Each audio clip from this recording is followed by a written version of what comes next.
you're preparing for a dance slash dharma retreat. Yeah. Was that one and the same thing? Exactly. Yeah, which is actually a real interest of mine is kind of bridging the practices of Bharata Natyam, which I've been doing, for 35 years, which is a form of South Indian classical dance. And it's a devotional practice of Hinduism with Zen training, really. Because for me, they're actually just two sides of the same coin. And it's kind of recently that I've been really kind of bringing that into the forefront. So I've been doing a lot of just teaching of sort of stillness with my dance students, and then essentially teaching people how to dance in zazen, sitting in stillness. So for me, that's like interesting. That's my practice, is just kind of the exploration of those two uh, things. And so to really put it, to make that connection is interesting for me. I've been doing that in my artistic practice as well. So recently I did a show called Sky Dancers, which was looking at the Dakini motif in Buddhism. And we literally had 8 people sitting on stage doing zazen throughout the piece with Indian classical dance. And it was sort of an experience for the audience. They were actually as taken by their experience of the stillness as they were of the very complex movement. So that was really interesting to me, and that's kind of an ongoing exploration. Yeah, yeah. And I don't know Mhm. if I don't know if I'm familiar with that connection being made, like Bharatanatyam and even Yeah. like just the sitting of Zazen put together. How did you find that? How Mhm. did you kind of locate that connection? Yeah.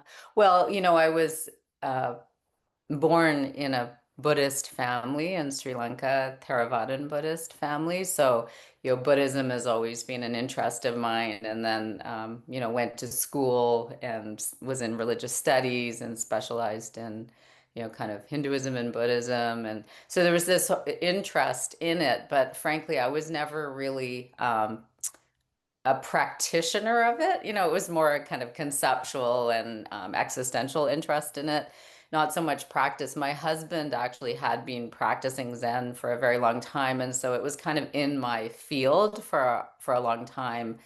And then actually Hogen Roshi from ZCO came to Vancouver, and they would often, him and Chosen, stay in our house. And I was very used to supporting teachers. It was part of kind of the background that I came from.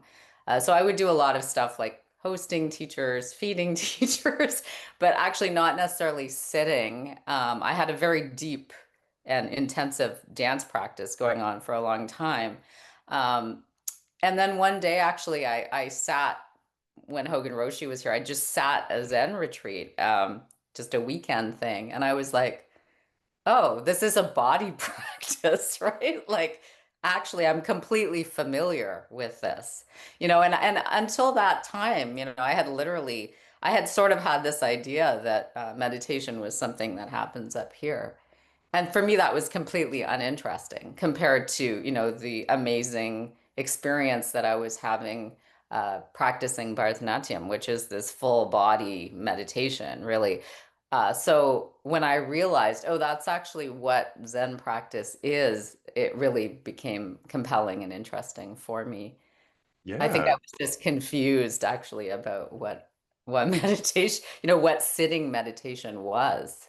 Um, so yes, Yeah. for me, they're both body practices. They're both expressive, they're creative. It's all of these connections. Yeah. Certainly, and I think like I mean, I don't fault you for thinking that there's like a more of a heady component because there's so many books that are that describe philosophical, uh, you know, often complex reasons behind Shinkantaza or kind of getting into Zen philosophy, Hmm. and then yeah, the sitting component can put you right in your head, and what am I supposed to do with my thoughts, and what am I supposed to do with this and that, and then what I think is wonderful is that you were able to identify the movement within the dance element of the Hmm. seated position and the bodily experience of that. Hmm. Um, and that's something that I try to remember too, is that like whether or not I feel like my mind is doing the right thing right now while I'm sitting zazen, um, I think that well, how does my body feel? Like, how is my body kind of like, is how's my posture? Am I, because is my body Yeah. kind of participating? And Yeah. so that's a wonderful thing that you were able to do. And then yeah, like I appreciate your um for a while your connection, like where you're like hosting people within Zen community, you're making food for them, you're like you're really very closely, intimately connected. And for a while you just wanted to kind of focus on your dance element, and with good with a wonderful reason. And the Bharata Natyam has a very I'm not like wildly exposed to it. I've watched some videos of it, and I understand kind of some components of it from a observational from an outside view. But I mean, even like the eyes, there's like a lot of dancing with the eyes. It's like very intricate, hyper intricate, so it Yeah. seems. And do you bring some of that awareness to when you sit zazen, and then vice versa? Do you see some zazen or some shinkantaza components influencing your approach towards the performance of Bharatanatyam? I mean, absolutely. You know, definitely. I often go to sesshin before I have a performance as a way of training in dance. It's become very much the two things are training. I mean, the basic practice of Bharatanatyam is, uh, uh, paying attention to the body in such detail that there is actually no space for thought. So essentially dancers can't think. You're doing, the traditional repertoire, which is called a margam or a path, literally, is a 2 hour solo concert. So with incredible amount of, moves and details and expression happening, you cannot think, and so the actual practice and training of Bharatanatyam is not thinking. And so, and the idea, the expression is not personal. It's actually, kind of emptying out. It's a process of training that empties out so that you can source a much bigger palette than personal experience. And so for me, that's exactly what we're doing when we sit zazen. So it was familiar in that level. Like it wasn't hard for me to sit down and not think because I had been practicing that for a very long time. Yeah. Wow. Yeah. 2 hours of a solo performance, 2 hours of doing really anything is an awful long time, but 2 hours of Yeah. doing a solo performance that is intricate, that is very, very intricate, that is in rhythm, that is in front of Yeah. people is quite a feat. And I imagine, just because of our human nature, and I think about this too sometimes when I was kind of speaking to you earlier with Zazen, sometimes like, oh, am I doing this right? Oh, did I let a thought did I sit with a thought for like a little bit too long? And can I get a little judgy about my inability to do this quote unquote right? Uh, when you are doing Bharatanatyam, I'd imagine there are some moments where a movement was slightly out of place, or maybe you miss a component of rhythm. What is something that you have applied towards recovering and or moving on from slip ups in dance Mm. performance that you've maybe applied into Zen? Yeah, so that's a great question. I mean, one of the practices is the non-abiding mind. So, when you're doing any skilled craft, it's very interesting to see what happens in the mistake, right? So we stick with it. We can't. And then of course, if you're in performance, it's not helpful to stick with your mistake. You have to move through it and get on to the next whatever you need to attend to. You can ruin an entire performance by fixating on a mistake that happened 3 minutes ago. So a real training of Bharatanatyam is the non-abiding mind, is just to keep moving. And that's in terms of emotional, they have what's called Navarasa, which actually the Tibetan Buddhist tradition uses as a practice, which is what they consider to be the 9 flavors of human experience. And it's an actual practice where you bring up very fully, say, the feeling of joy, and then you bring up very fully the experience of anger, and you literally experience it and then drop it and you move to the next experience. So this idea of actual real practice of flow is obviously very relatable to Zen, or if you're sitting there and you're fixated on a thought, how do you move that? In Bharatanatyam is always just realigning with the body. Actually, that's the basic instruction, is just come back to the body, and which is sort of what Zen is too, right? So Certainly, yeah. yeah, yeah. Well, So. And then I'm just kind of curious about this component too, because like there is this like with your I believe it was called this the Sky Dance performance that you did Hmm. recently. Hmm. There was this I mean I'll just say it from an outsider's thing of like a juxtaposition. It seems like there is this the people that are sitting zazen on stage, and then you have someone doing these movements on stage as well. Hmm. And I understand this that there's a correlation between the two, but just for my sake, because I've spoken with some other people that have specifically done have a Zen practice, but also have had and continue to have dance in their life, and they have like and they see the dance of this of the stillness of sitting Hmm. and of just sitting. And I was Hmm. wondering what your interpretation of that is. Like, where do you see the movement in sitting? Hmm. Well, I mean, we see that as thought. I mean, in thoughts, I mean, they're constantly, everything is moving, right? There's really everything is moving. I mean, it's your thoughts, your sensations, your pain, your joy, there's your emotions, your feelings.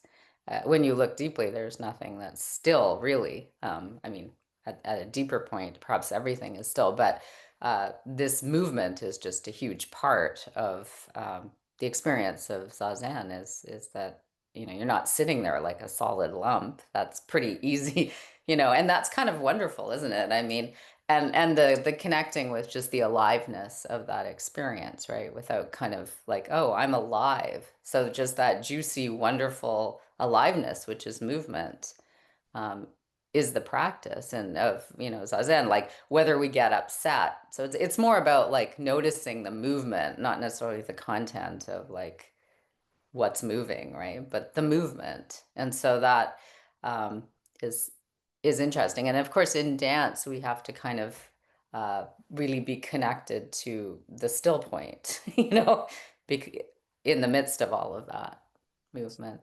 Yeah, there has to be some sort of center to Yeah, rely on. Yeah. yeah, exactly. Or if So, anything, I mean, there must be something really fantastic about experiencing this because like I don't have experience doing like a 2 hour long mhm. routine that doesn't allow space for thought, and yet you are there doing it. And so there is this kind of you kind of plumb the depths of what is there, Hmm. through that, which I think is interesting because like there is a center, and yet the center moves, but there isn't like Hmm. but you at the same time lose yourself, right? Because Yeah. you're in complete your vehicle for what's being done. What's Uh moving, yeah, through yeah, you, right? I mean, that's the thing is that, yeah, like who is this? I mean, any time that you shrink and become, oh, here's Enryu, there's going to be a mistake or there's going to be a constriction. So the yeah, point is that to be very vast, and I mean that's just an interesting exploration as a dancer. What are the boundaries of your body? I mean, that's very hard to tell when you're moving and when you're totally immersed. yeah. Yeah. And then did you, I mean, just with meditation practice, it sounds like the sitting component happened uh with your exposure through your partner and through having Zen teachers come into your life. But did you, I mean, you grew up in a Theravadin Yeah. Buddhist family. Did you sit when you were doing that? Was any Yeah, meditation? I mean, I had done a lot of like sort of weekend retreats, and I have done a lot of meditation, but and we did a lot of just traditional lay practice that you would do in a Theravadin community. So, we used to go every year to Sri Lanka when I was a child, and my parents and my grandparents and my great grand, I mean, everyone has been sort of supporter of the Dharma, really. I don't know how many generations. So, but what that literally means is often supporting a temple, feeding monks and nuns, Um, it- yeah, so it's a very different type of practice, actually. The focus is not on meditation. It's much more on generosity, actually. And it's much more laying the foundation, which I often find actually with Buddhism in the West, is that it's so focused on meditation.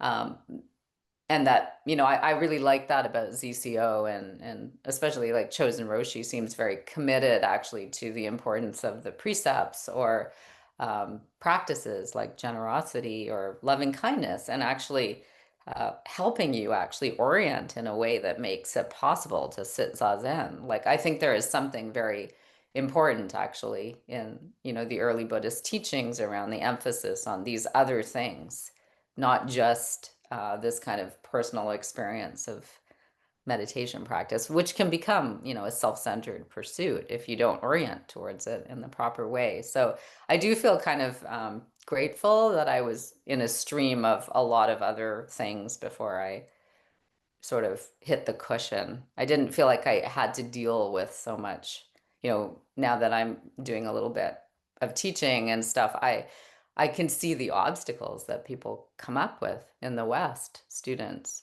not Yeah. having that sort of a background, you know. And is I don't know, antidote might not be the right word, but is the way to help people open up to that uh, exercise of gratitude. Do you have like certain things that you like to do that kind of help them get out of to broaden their experience within Buddhist practice? Like, is there something that you like to offer to people, or is it much more case by case? I mean, it's case by case, but at the same time, I really do like, because also I've been involved, as I say, in training in a devotional practice of Hinduism for so many years that the idea of devotion actually is just like the importance of pointing the finger away from yourself before you even start.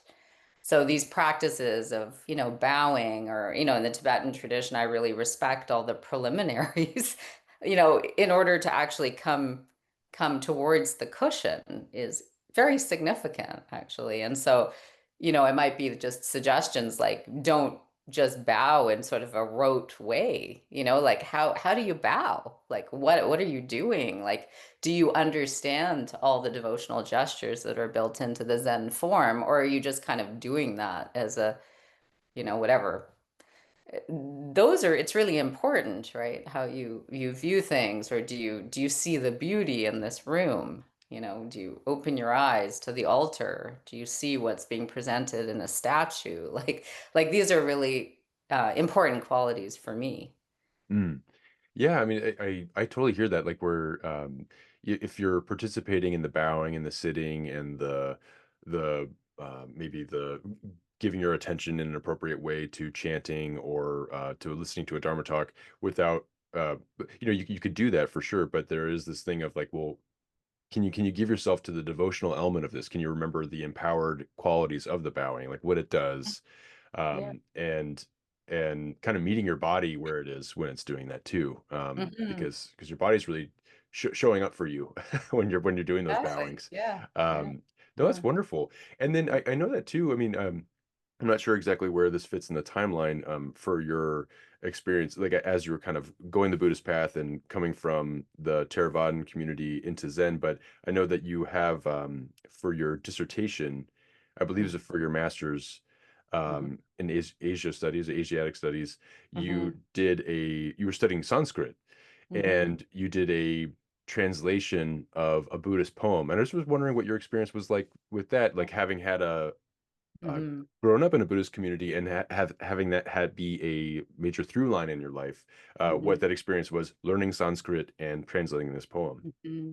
Yeah, I mean, I've just always been really interested in reading spiritual texts. And, from the time when I started at McGill, when I was 18 or whatever, I kind of realized, the whole thing around translation, pretty quickly, like, wow, five different things on this text, and they're saying very different things. And it's really being filtered through a particular lens. And so that was just always really interesting to me, interesting enough for me to say, I would like to learn the language. Like I would like to actually see, and the complexity of a language like Sanskrit, right, is just interesting. Like how, and the translation, say, of a word like suffering for dukkha or something, like it just what is the kind of in some ways, what is the fallout of a translated word in how people actually receive a teaching? And so, yeah, that just became really interesting. And so that's what I did is I just, I can't say like, you know, I'm a Sanskritist, but I dabble, it's just such a world, right? Of I don't know. Are you also in doing studies in languages or yeah. Oh, no, I appreciate them a great deal, but no, I'm not much of a linguist or I'm not much of a Yeah. yeah, Yeah. translator. Mm. Yeah. So anyway, yeah, just the interest in translation, and then This was this poem was one of a poetic rendition of the life story of the Buddha, which I find is like such an interesting story as a kind of teaching instruction manual, really, for practice. So, yeah, I think I just was interested in translation, interested actually in tackling something as difficult as Sanskrit. I tend to kind of like challenges, like academic challenges as well. So, yeah. Yeah. And I'd imagine, I mean, learning Sanskrit is, I mean, yeah, absolutely. Like it is that is quite an undertaking as far as like, learning it from, I mean, from my life, growing up in America, like having English as my primary language, I think that Sanskrit is a big difference from what I'm used to. And then for you also just to be able to connect with such an important root language for you, and then to at the same time you apply that towards translating. I believe it's called the Padyacudamani, Yeah. Yeah. and uh, to be able to really spend a lot of time with a text and really plumb it and understand what the different variations of a word can be and participate in that way is it must be very powerful. And I was wondering, did you remember getting anything out of that in particular? Like, do you was there something that you really sat with, like a chapter or like a component of it that you really sat with, or that really helped deepen anything in particular for you?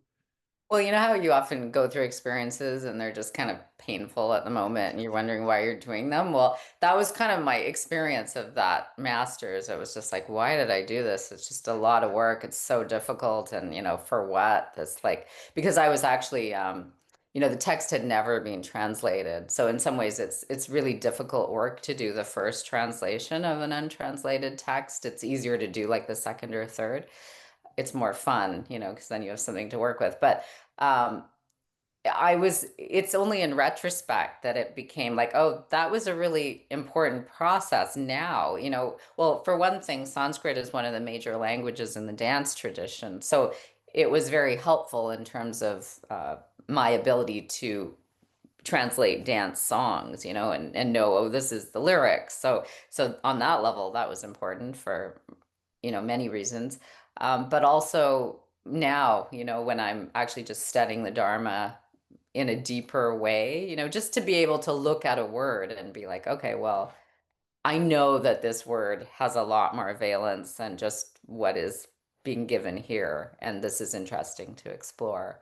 So yeah, I mean, I think nothing in your life that you do is really wasted, right? It's kind of a mystery why you come to things, why you find yourself, and sometimes when you're in that place, it's very unexplainable, but then somehow everything that you do allows you to deal with what's happening for you in the moment right now. And so that's really obvious to me that all these paths that I went down were rich in now what I can offer to people.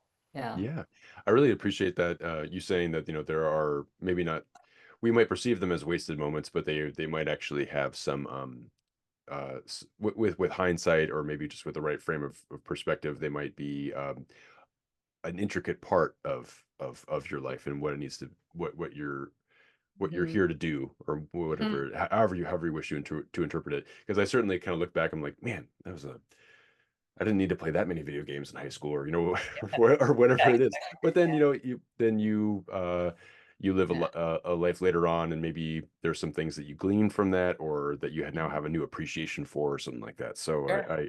I really think that's wonderful.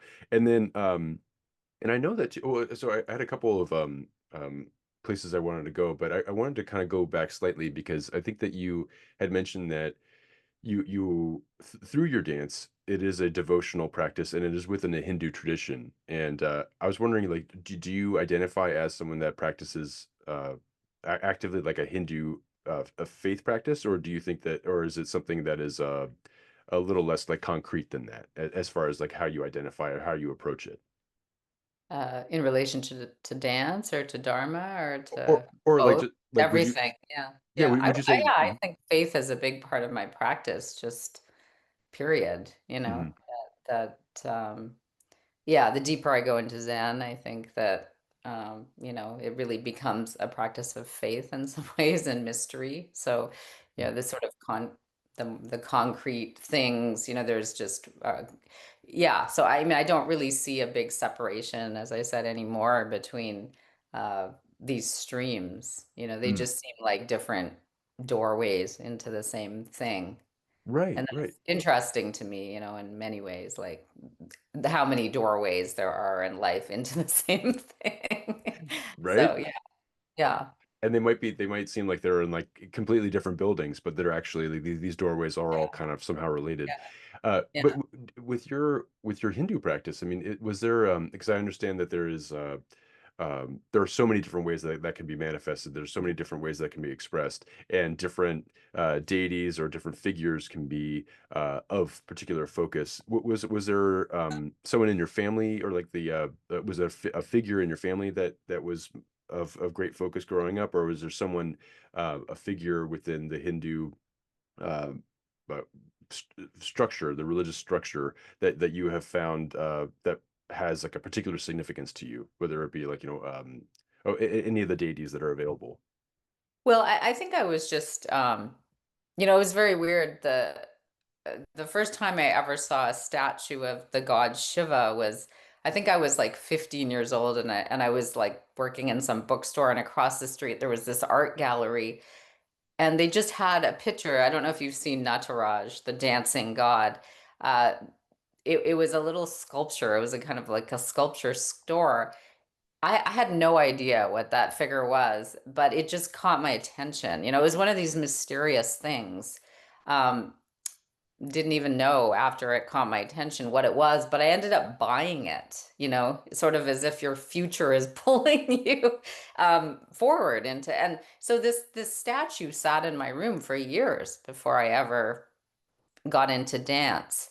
And so it's interesting to me. I think I had an attraction to the images in Hinduism, the sort of marvelous, wondrous aspects of cosmology there. And I did take a class called Images of the Feminine in Hinduism and Buddhism at McGill University. And that was kind of this celebration of a lot of these images in some ways. And that was where I first saw uh, Bharata Natyam being performed. And I just remember it struck me like just like things do that are going to steer the course of your life in a completely mysterious way. Like just this huge sense of kind of resonance with something for an unexplainable reason because I wasn't a physical person at all. But I remember seeing that and saying, oh, I could do that, which was a really weird thing to think, even. And then, like a total mystery, I ended up hooking up with like the best dancer in Canada without knowing anything about the form. I mean, I could have easily hooked up with the worst and I wouldn't have known the difference. So, you know what I mean? Like it's sort of just this interesting um, yeah, mystery, but attraction. Yes, I did have some kind of attraction. And then, of course, the teachers of this form are incredibly deep and mature teachers. And so that just continued to kind of keep being a compelling interest for me. Yeah. Yeah, it's an amazing moment that you saw that statue, and you felt compelled to not just look at it, but you To purchased buy it. it. Yeah, yeah, Exactly. It's very strange, yeah. actually. And for the dance component to almost kind of give a glimpse into your life as a dancer, and to the power of that, and then yeah, you're situated where you are, where you have access to these people that are very deep and mature, vetted dancers within this community, Yeah. and you have them as your guides in this way. So it's a very, very powerful, wonderful thing that you said yes to in a really great way. So I'm just Yeah. that's a very powerful moment. And then on the figure note, on the like the religious figure note and the iconography note, I know that for Great Vow and for the Zen community of Oregon, well, I suppose like for the monastery specifically for Great Vow, there is the Jizo. There's like a Jizo garden, and Mhm. Jizo, the Bodhisattva, has a very prominent um, visibility and uh, I guess place there. Mhm. And I was wondering about your experience with like Jizo as just someone that's like very much visible in that community. If you have an affinity or an appreciation for Jizo that you might not have had before with your Buddhist experience, but also too, if not, or in addition to, are there other bodhisattvas that, as you've been becoming more familiar with Buddhism and deepening that, have other bodhisattvas kind of taken a a more prominent role for you, and have you've identified more greatly with? Mhm. Yeah, I mean, there's something so completely whimsical about Jizo as it's presented at Great Vow, and it really is just a manifestation of Chozen Roshi, all over the place because she's such a playful, whimsical person, really. Um, but I really like the idea of, the Sanskrit name for that is Kshitigarbha, which is earth womb, and also that Jizo is the protector of women and children. I have a child, and so yeah, this whole kind of yeah, the journey of Jizo is like really interesting and not a figure that I was actually uh, really aware of until I went to Great Vow, but is very dear to my heart now. Um, Many bodhisattvas there. I mean, I once again, I really like iconography, and they have some wonderful statues. Like, and I don't know if you've practiced there, but entering the Zendo, they have a huge Manjushri, and I often find that those symbols that seem sort of androgynous, it's hard to tell male, female, what are they, um, but are often brandishing, various tools to cut away at delusion, are very similar to me to the whole Hindu pantheon of kind of the female, male, what is this, you know, uh, manifestation of the universe with multiple hands and all kinds of functions. So yeah, I don't know if I'm like I have a particular bodhisattva, but just that whole array of kind of wondrous imagery and possibility that they portray for your own life is just something that really attracts me. Yeah. Certainly. And I think it's wonderful that it offers a window into the Hindu practices, or the cultural and the identity that you have within that world. There's that door again that kind of opens up, where it kind of shows you that there are some like reflections here, and it helps kind of situate you. And after all, like the functions that you're talking about of like the Manjushri's sword and things like that that are used to cut through delusion, to offer more truth, and to make those things more accessible. Yeah, and then I watched a video on Great Vow's YouTube channel of the Jizo Garden, and Mm. it really is that earth connection to the Mm. Bodhisattva is really kind of celebrated, because there's so much moss all over, and there's just like it's a really, Magical. Really yeah, amazing, that forest. Yeah, it's wonderful. yeah. Yeah. And and I know that you are in the capacity that you offer your teaching and instruction. You're on a remote basis, but also you lead session. Mhm. You can co-lead session retreats sometimes. And I was wondering like what your experiences have been uh, doing the remote work, and also the in-person kind of extensive practice periods where you are in with people at on location. I was just wondering what your experiences have been like with both. Yeah, so I did a little remote stuff during COVID, but I'm not a huge fan of like remote Dharma teaching. And so I actually don't do any remote work. I have been going actually in the last 10 years a lot to Great Vows. So I'm usually there like 4 or 5, 6 times a year um I've been doing these now like two helping assisting session like twice a year, and then I tend to do 2 or 3 other session as well. So most of my time is actually at the monastery practicing with people. Um, yeah, I just feel like Zen is so much about intimacy, and there's just something about the screen that is different for me. Um, so yeah, I don't really have a comparative perspective because I don't teach dance or Dharma on on the screen. So, Right. yeah. It's a little difficult. Yeah. Yeah. Yeah, because you'd have Yeah. to, especially with dance, that's kind of like especially with the type of dance, the Yeah. Bharata Natyam, Yeah. the in-person quality is for sure important. Well, Yeah. and then and I know that there's I believe it's called the Shrine of Vows. Is that right? Yeah, that's on Yeah. the Yeah. grounds. That's wonderful. Yeah. Yeah, so that's on the grounds of the Great Vow as well. And if I understand it correctly, there is this there are reasons behind making the vow in the Hmm. first place, and often it's, you know, whether it's for the well-being of all sentient or all living beings, or basically whatever is of importance to the vow taker. But there is this like physical manifestation of the vow where that you can paint on a stone, or think that there are some other options where you can maybe make something with cloth, and there's some way to make a physical gesture Hmm. to manifest that vow, to or at least the fact that there is a vow.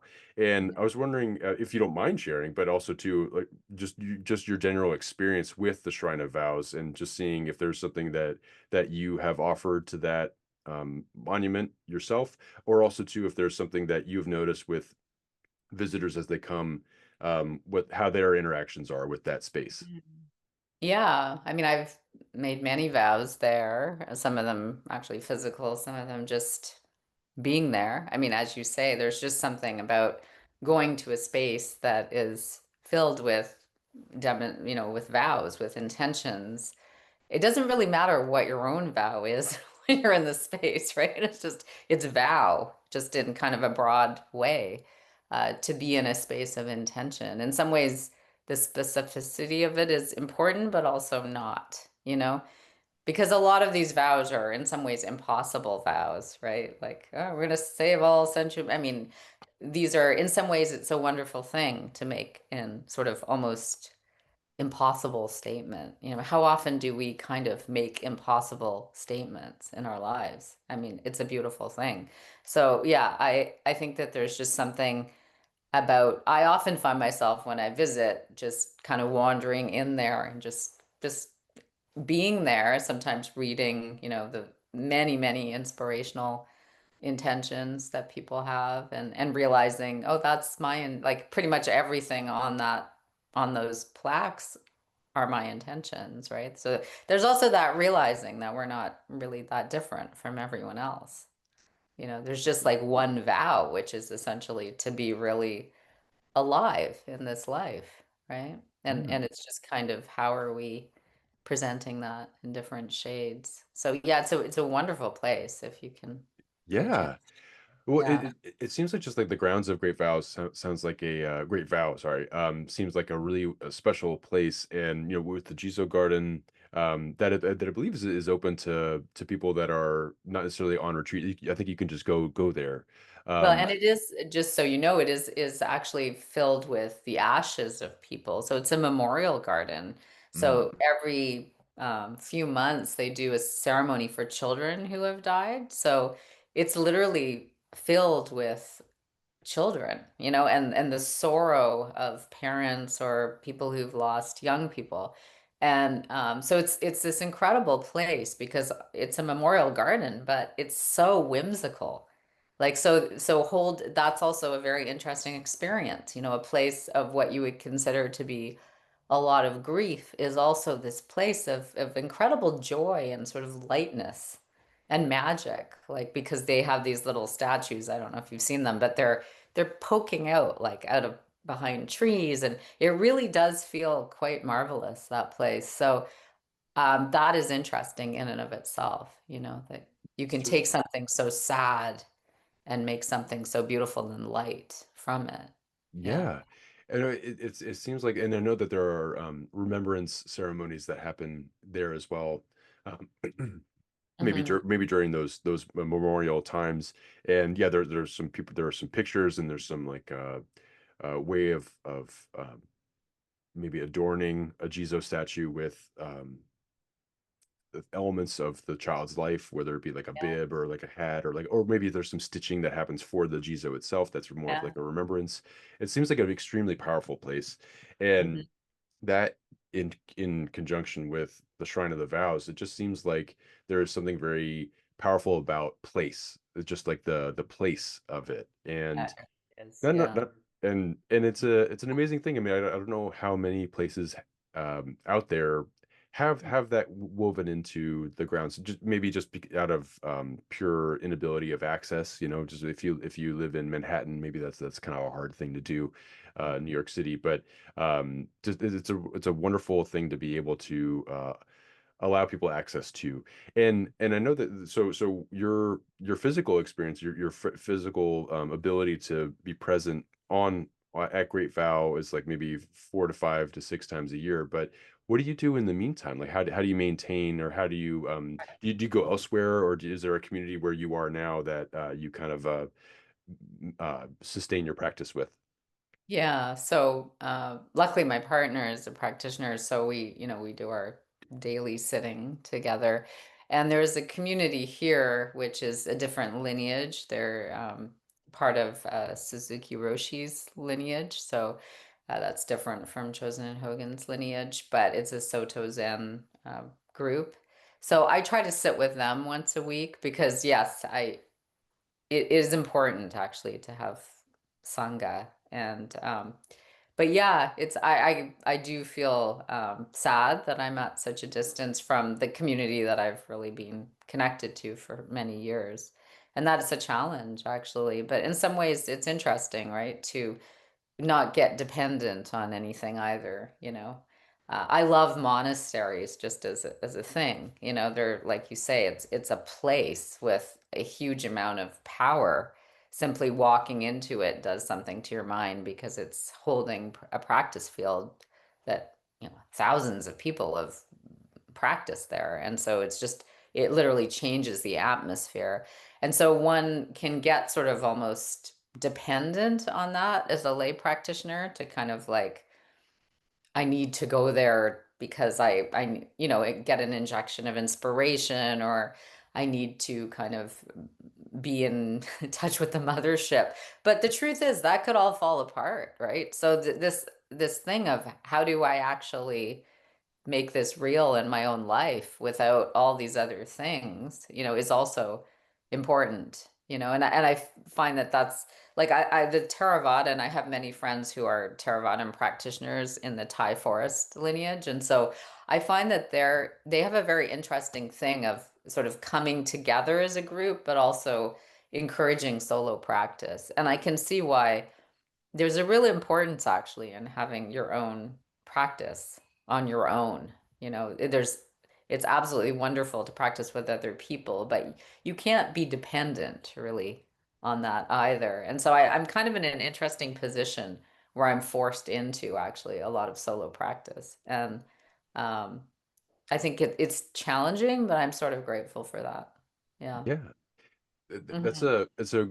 a really wonderful perspective that you put on it, where you kind of you recognize a precedent for it, for that solo quality that you definitely miss out. Maybe you have like a feeling of like wanting to be somewhere else with Great Vow, to be on that powerful place in that in the Yeah. monastery, that you feel drawn to it. And yet you also kind of understand the the context of your life, and how it actually kind of, there is a precedent in another tradition that says, well, the being where you're at, being more or less solo or isolated from community in a very intimate way, could actually be of significance for your practice.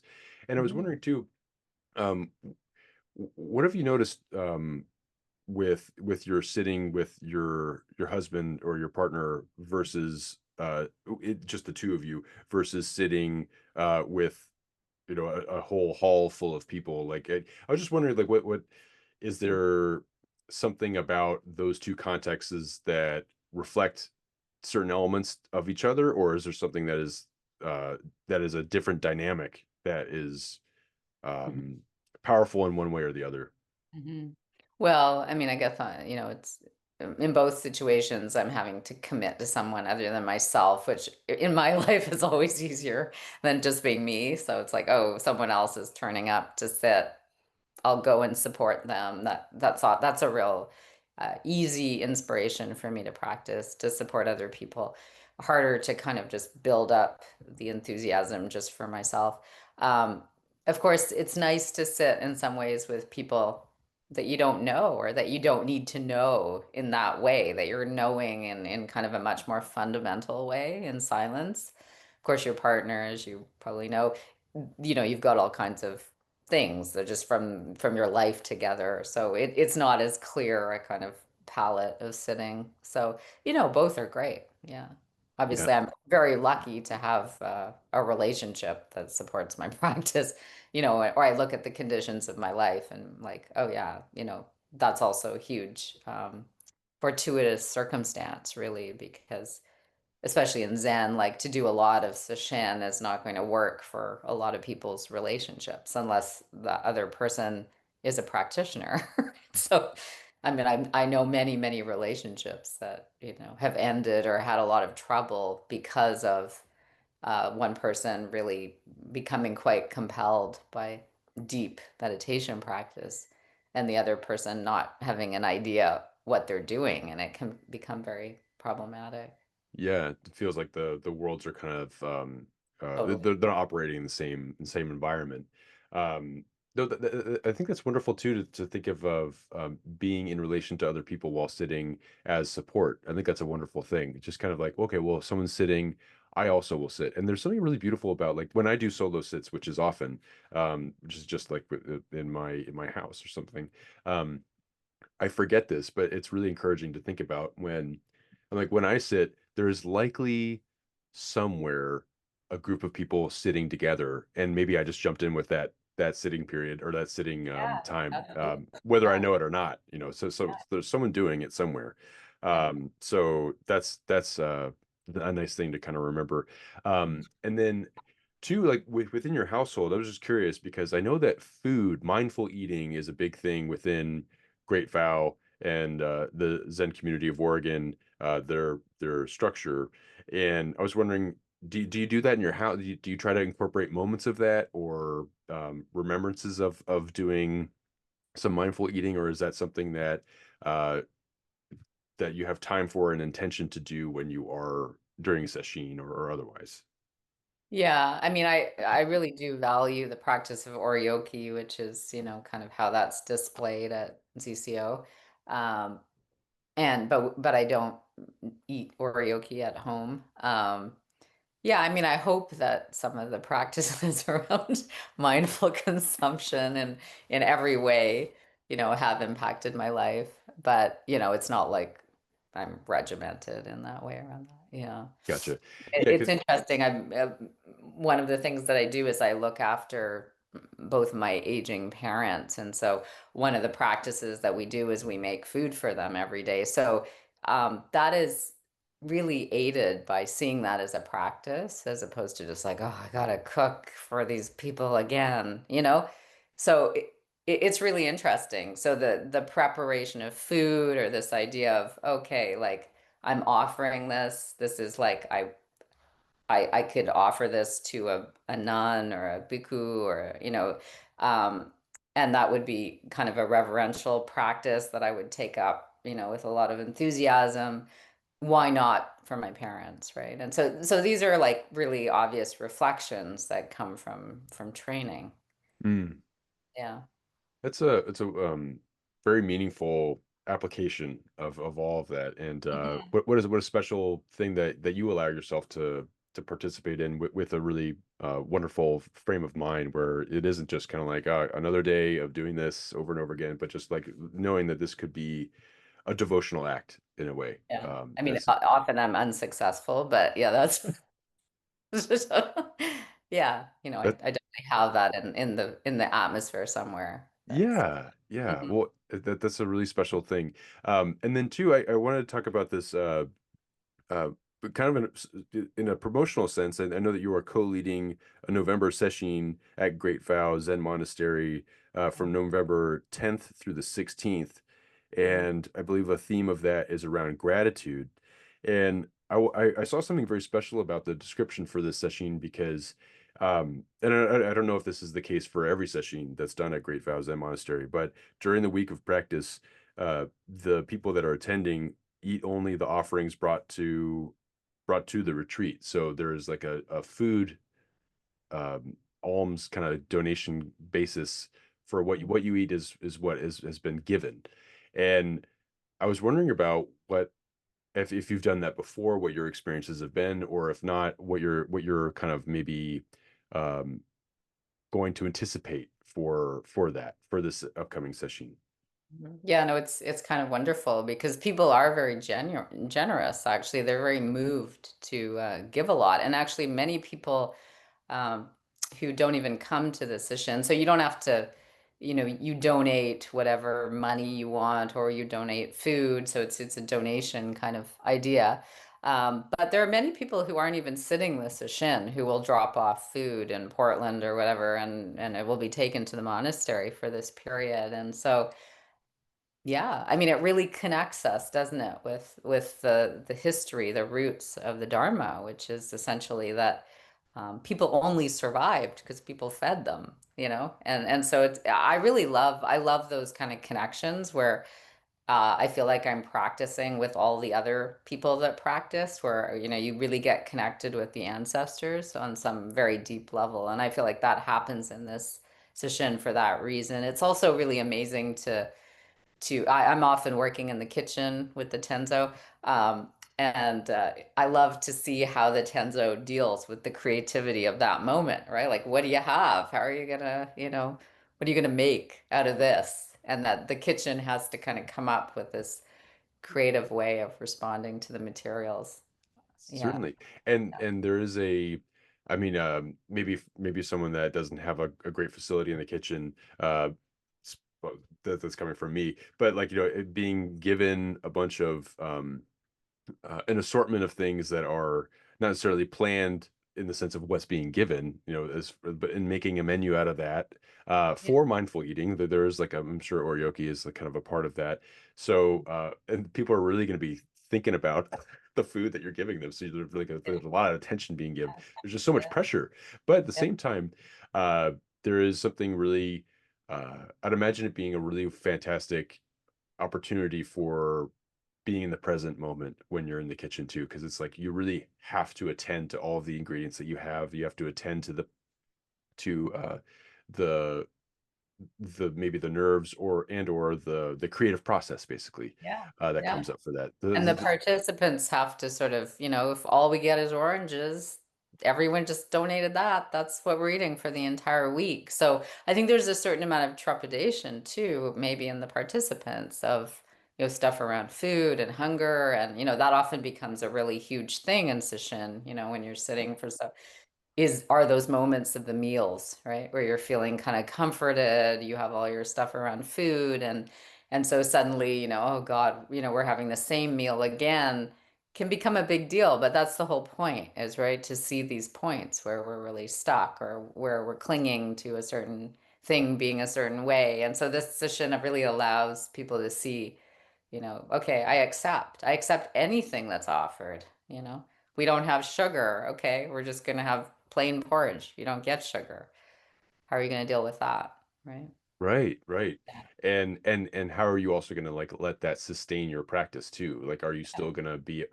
be upset the whole time that you didn't Or are get you gonna be grateful? Like this right? is actually food.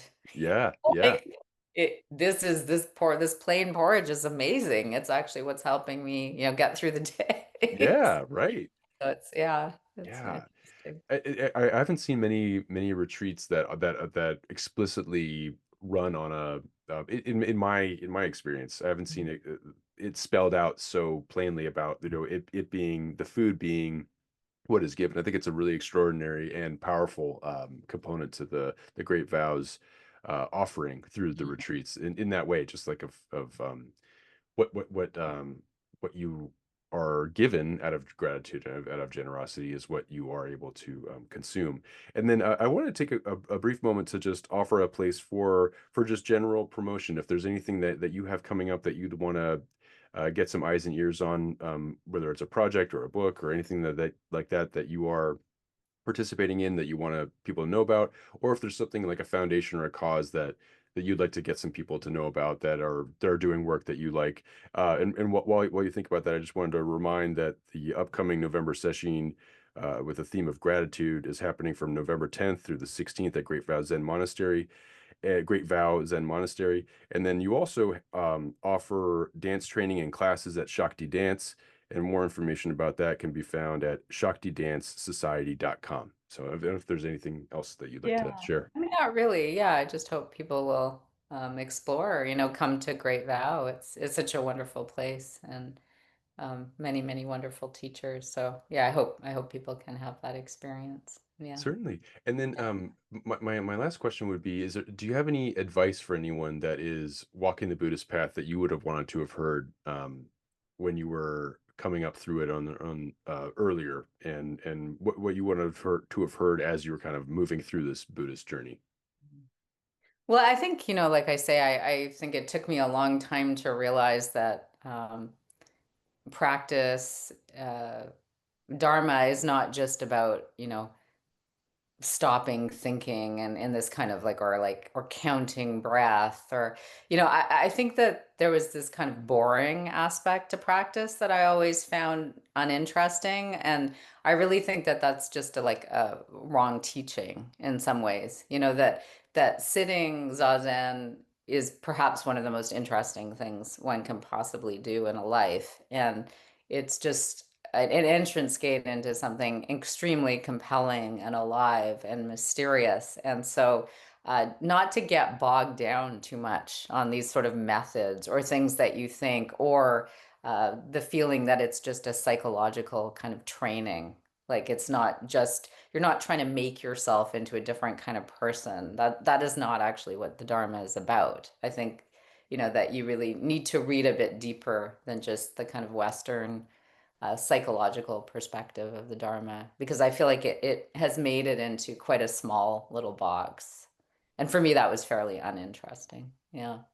I love what you said about the practice of sitting as being a one of the most fulfilling elements of a life that Yeah. you can observe and participate in such a deep and profound thing by just sitting and Yeah. by expressing yourself, but like by expressing yourself Yeah. in that moment. Um, and then thank you for advice to look further and deeper than being just kind of told to be boring for the sake. And also just the focus on dukkha, right? Which seems so much, that really the early Buddhist teachings are a lot about joy and bliss. And, we've forgotten the whole sukha part of the teaching.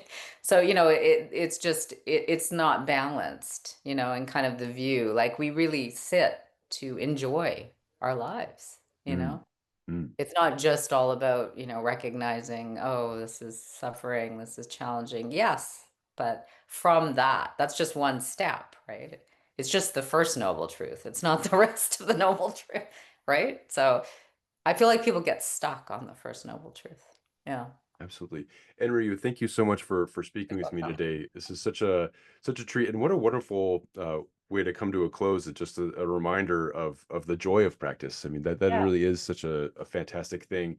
And also too, I mean, something that we began our conversation with more or less was um, the sense of practice as giving, as generosity, and of gratitude. And then we come to a close with just kind of sitting because you get to, sitting because Yeah. you get to How be. wonderful. What an Yeah. opportunity that your life allowed you. Yeah, exactly. Yeah. So thank you for bringing those, because I was speaking from my personal experience. I certainly can focus on the dis-ease of things. And so Mhm. thank you for the reminder to look on the other elements of practice and the joyful moments of it. And thank you for taking your time today to speak with me. And I wish you the best on your upcoming session. And thank you so much for uh sharing your story. It's a fascinating story, and yeah, I just am greatly appreciative. Mhm. Thank you so much for being interested. Yeah, I really appreciate being asked to share. Thank you.